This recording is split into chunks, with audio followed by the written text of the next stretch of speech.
Baik, setelah tadi kita berbicara tentang tugas pokok fungsi, juga tadi ada beberapa solusi ya Pak ya untuk mengatasi permasalahan. Nah, sebetulnya untuk rasio antara kebutuhan pangannya sendiri Pak di Kabupaten Pesawaran itu seperti apa? Oke,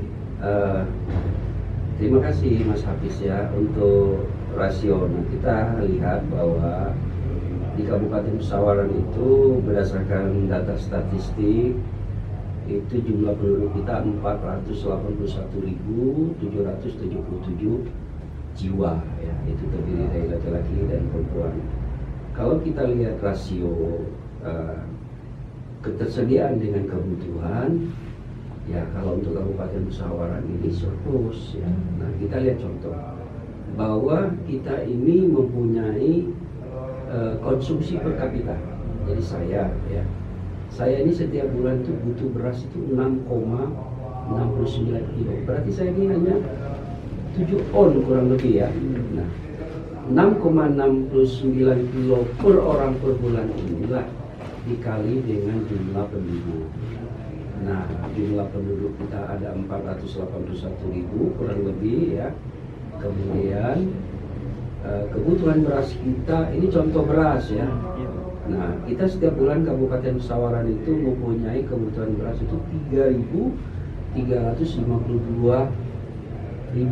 ya, 3.352 ton. Nah, produksi kita ya untuk bulan Januari di 2022 ini, apalagi udah musim panen ya, itu 10.875.000 ton. Berarti kalau kita lihat rasio, kita kebutuhan beras cuma 3.000 ton, produksi kita 10.000 ton, berarti kita ada surplus 6.000 sampai 7.000 ton, ya kan? Nah, kenapa kita katakan demikian?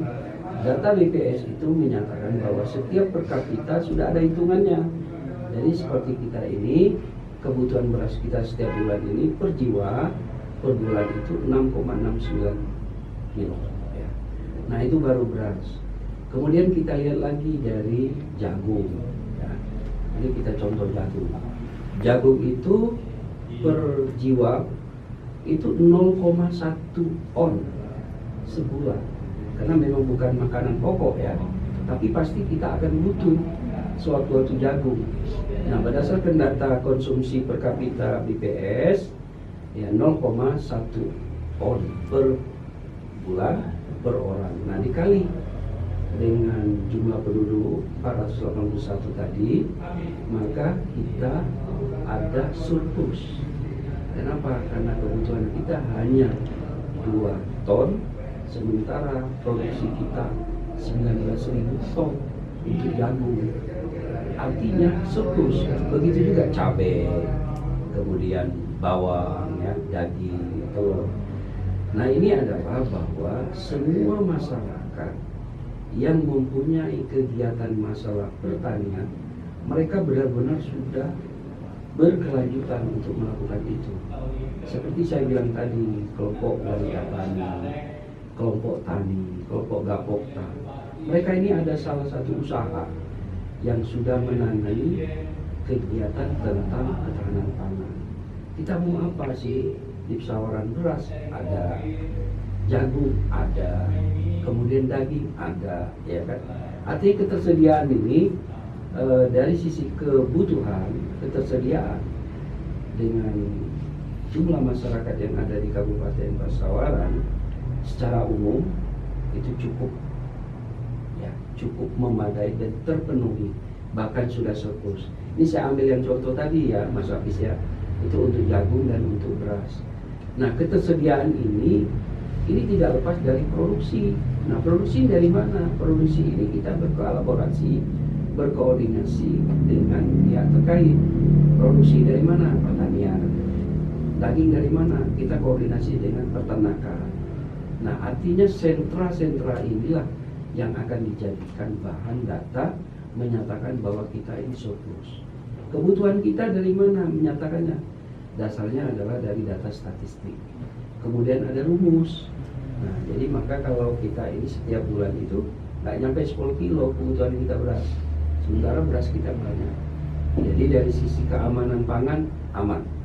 aman dan terkendali ya, kira-kira seperti itu. Alhamdulillah di masyarakat Kabupaten Iya. Pesawaran ini sejahtera ya Pak, Iya. untuk masalah pangan nggak perlu khawatir Iya. lagi. Nah tapi kan walaupun sebenarnya sudah surplus ya Pak ya, Iya. tapi kan masyarakat pasti punya rasa kekhawatiran, Iya. takut gitu ya, aduh Iya. takut tiba-tiba langka. Jadi banyak petani itu yang menyimpan gitu di lumbung-lumbungnya gitu Iya. Pak. Nah untuk terkait dengan lumbung-lumbung ini sendiri Pak, sebenarnya ada nggak sih bantuan yang diberikan oleh Ketahanan Pangan untuk petani-petani tersebut? Oke, baik, terima kasih Mas Hafiz ya.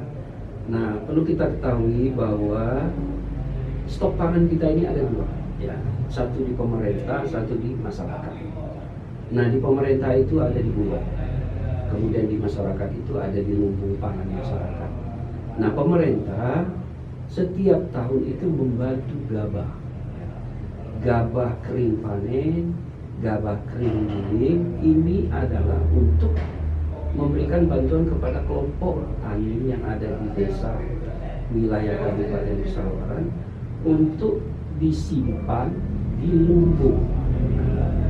Untuk apa? Untuk menjaga stabilitas keamanan pangan. Apabila di saat nanti terjadi hal-hal yang tidak diinginkan, maka ini tetap berfungsi. Berfungsi dalam arti untuk mengatasi bila mana terjadi kelangkaan bahan pangan. Tetapi mereka juga mempunyai kegiatan. Kita ambil contoh di lumbung pangan masyarakat. Nah, mereka ini punya anggota ya, kelompok. Nah, kegiatan mereka ini, lumbung-lumbung ini selalu diolah. Artinya gabah kering panen, gabah kering ini diolah, dijual. Kemudian setelah dijual, mereka beli lagi, disimpan lagi. Mereka beli lagi, disimpan lagi. Nah, ini bersirkulasi kegiatan ini untuk apa? Meningkatkan pendapatan kelompok masyarakat yang ada di desa itu. Nah, gabah ini dibantu oleh pemerintah. Artinya kita bantu, tapi mereka bukan cukup menerima bantuan, tidak. Tapi setelah mereka menerima bantuan, mereka juga harus berkembang. Tidak boleh sampai di situ. Mereka berkembang dengan modal yang ada untuk menambah supaya gabah ini lebih banyak lagi. Nah, kemudian yang di pemerintah Bulog ya, beras kita kan memang ada beras stok. Nah, ini untuk mengantisipasi kalau ada terjadi musibah, kita cukup tahu bahwa di Pesawaran itu kadang-kadang ada banjir ya, ada kebakaran. Nah, ini dibantu oleh pemerintah melalui dinas sosial, tapi berasnya ada dari kita. Nah, beras itu ada di Bulog ya. Nah, jadi dua tempat inilah, artinya di masyarakat dan pemerintah inilah stok bahan pangan kita untuk mengantisipasi bila terjadinya musibah ataupun hal-hal yang tidak diinginkan. Barangkali itu ya Mas Hafiz. Berarti pemerintah ini sudah memfasilitasi juga nih tadi Iya. ya untuk masyarakat, Iya. lalu juga menyediakan cadangan melalui Cadangan, ya. Bulog tadi Pak Iya. ya. Nah, lalu Pak, kita juga nggak ngerasa nih bentar lagi kan mau Idul Iya. Adha gitu ya Pak Betul. ya. Dan pastinya nanti biasanya menjelang hari raya ini harga-harga itu mulai naik nih Iya. Pak. Dan ibu-ibu udah mulai nih Iya. keluar-keluar di medsos nih berarti ya. Iya. Waduh, ini harga ini naik semua. Iya. Nah, gimana nih Pak? Mungkin ada strategi khusus untuk bisa menjaga stabilitas dari bahan-bahan sembako ini khususnya? Oke. Untuk di Dinas Ketahanan Pangan sendiri, kita kan cukup tahu sudah ada yang namanya tim Satgas Ketahanan Pangan yang tadi sudah saya sebut pertama ya. Nah, tim Satgas Ketahanan Pangan ini ada beberapa OPD yang terlibat, memang difasilitasi oleh Dinas Ketahanan Pangan sendiri, dan ini sudah dibuat SK oleh Pak Bupati jauh hari ya. Nah, tugasnya adalah salah satu untuk melakukan monitoring dan sidak pasar yang selalu dilakukan pada saat menjelang hari besar keagamaan nasional. Nah, seperti Idul Adha, Tahun Baru, Natal, nah itu salah satunya ya. Nah, ini adalah tugasnya untuk memonitoring ketersediaan bahan pangan yang ada di pasar, ketersediaan bahan pangan yang ada di retail, agar tidak ada kelangkaan. Kemudian juga masalah harga. Kita juga ada yang namanya petugas yang ditempatkan di lapangan untuk monitoring harga kebutuhan bahan pangan setiap hari. Kenapa? Karena kita ingin tahu apakah harga ini mengalami kenaikan atau tidak. Itu nanti tugasnya kan.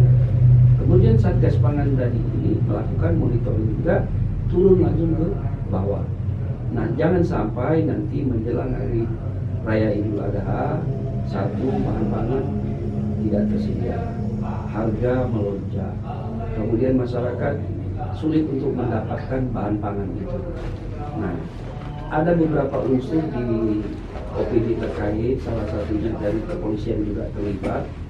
Ini untuk mengantisipasi jangan sampai nanti bisa melakukan sikap ada oknum ya yang melakukan penumpukan bahan pangan. Itu nggak boleh terjadi. Jangan sampai terjadi itu. Kenapa? Karena ini mengganggu dari stabilitas ketersediaan pangan dan harga. Nah, apabila ini akan terjadi ya aparat yang bergerak, ya kan. Nah, maka kita sebelum jauh hari itu sudah dilakukan untuk melakukan sidak pasar, ya. Kemudian sentra-sentra bahan pangan. Nah, alhamdulillah untuk Kabupaten Pesawaran kita selalu berkoordinasi dengan pihak terkait untuk menghindari jangan sampai terjadinya kecelakaan, jangan sampai terjadinya keterjangkauan tidak bisa dilakukan, ketiga jangan sampai harga melonjak. Nah, untuk mengantisipasi ini apalagi ada upaya kita adakan pasar murah. Nah, pasar murah ini kita datangkan dari Bulog, kemudian dari Perindak, bahkan mungkin dari produsen-produsen. Supaya apa? Untuk mengimbangi jangan sampai terjadinya lonjakan harga. Seperti ada pasar murah tentang minyak goreng, pasar murah tentang terigu. Nah, ini untuk mengimbangi agar harga-harga ini tetap normal dan terjaga. Itu Mas Hafiz ya. Oke, baik Pak. Tadi saya tertarik nih, jadi Satgas Pangan ini berarti koordinatornya adalah dari Ketahanan Pangan sebetulnya Pak ya? Ya, kalau koordinator lapangan ya kita, tapi secara umum ketuanya adalah Pak Sekda. Ya. Oke. Pak Sekda yang selaku ketua tim Ketahanan Pangan, tim Satgas Ketahanan Pangan Kabupaten. Lalu OPD mana saja tuh Pak yang menjadi bagian dari Satgas Pangan? OPD yang menjadi bagian Satgas Pangan ini adalah Dinas Ketahanan Pangan sendiri, kemudian Dinas Perindustrian dan Perdagangan, kemudian Dinas Perkebunan dan Peternakan, kemudian Tanaman Pangan dan Hortikultura, kemudian bagian perekonomian. Nah, ini tetap beliau dari dinas yang terkait ini tetap terlibat untuk melakukan kegiatan ini bersama-sama. Baik Pak. Nah, itu biasanya setiap tahun selalu menjadi tugas dari Ketahanan Pangan atau berubah-ubah Pak? Ini memang sudah tugas rutin ya. Tugas rutin ya Pak ya? Artinya setiap tahun ini memang ini sudah tugas rutin karena biasanya setiap menjelang hari besar keagamaan nasional itu pasti ada mengalami kelangkaan, betul. lonjakan harga, kemudian keterjangkauan, ini pasti ada. Maka dibentuklah satuan tugas ketahanan pangan agar tidak terjadinya hal-hal yang seperti kita katakan tadi. Nah, bahan pangan ini yang penting masyarakat semua bisa mendapatkan, ya, dimanapun, kapanpun harus tersedia. Itu yang harus kita garis bawahi ya.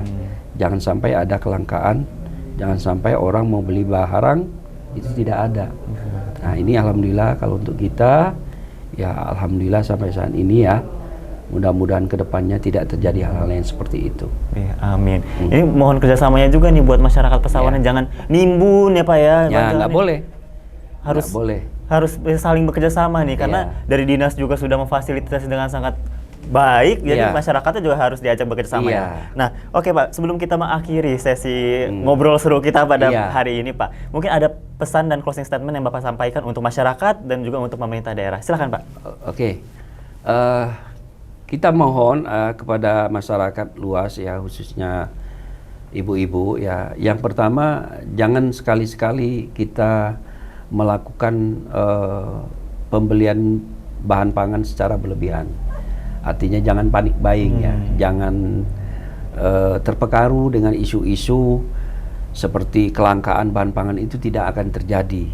Dengan isu-isu itu biasanya ibu-ibu yang ada di bawah belanjanya besar-besaran. Nah, ini jangan sampai terjadi. Yakinlah bahwa bahan pangan itu tetap tersedia ya. Begitu juga harga pasti terjangkau. pemerintah pasti selalu siap untuk mengantisipasi ketersediaan maupun dengan lonjakan harga. Nah, biasanya ibu-ibu ini yang selalu panik buying, apalagi kemarin kita COVID-19, belanjanya berlebihan. Itu yang tidak boleh terjadi ya. Karena pemerintah itu sudah mengantisipasi itu. Tidak ada yang namanya kelangkaan, tetap ya. Nah, kemudian kami juga dari Dinas Ketahanan Pangan mohon kiranya kepada masyarakat luas agar dapat bekerja sama untuk membantu pemerintah dalam hal menjaga ketahanan pangan. Jadi yang tadinya punya kegiatan tidak produktif, tolong buatlah kegiatan produktif, manfaatkanlah lahan-lahan yang ada di sekitar rumah-rumah kita, karena apapun itu akan menghasilkan daripada per kapita masing-masing keluarga. Barangkali itu Mas Hafiz, terima kasih. Baik, makasih banyak Pak Awal sudah sharing banyak tentang ketahanan pangan di Kabupaten Pesawaran pada hari ini. Sehat terus dan semoga sukses nih Pak untuk di Kabupaten Pesawaran. Baik, pemirsa, terima kasih telah menyaksikan Sabure Talks hanya di Sabure TV. Saya Hafiz Anazli, mewakili kerabat kerja yang bertugas, pamit undur diri dan sampai jumpa. Terima kasih banyak Pak. Selamat.